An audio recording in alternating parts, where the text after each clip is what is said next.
नमस्कार जय जगन्नाथ मु वर्षा दास ओडिशा डिजिटल मीडिया महासंघर मीडिया कोऑर्डिनेटर। आज कार्यक्रम थिला आमर खोला मंच जोटा कि आमे नारी सुरक्षा आउ आमर सांबादिक सुरक्षा पाई आमे मंचटी को आयोजन करिथिलु। से आमर जो सांबादिक भाई जन को निर्मम भाव हत्या करिसंती टाइम्स ओडियार आमर जो सांबादिक नरेश भाई तांको निर्मम भाव हत्या करचंती तार न्याय पाई आज आमे एई कार्यक्रमटी करिथिलु।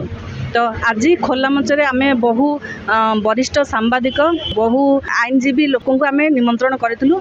बहुत मात्रा रे भी समस्त जोग देइथिले। आउ एई खोला मंच आज शेष नुहे यार पार्ट 2 मध्य आगामी दिन रे आसुची।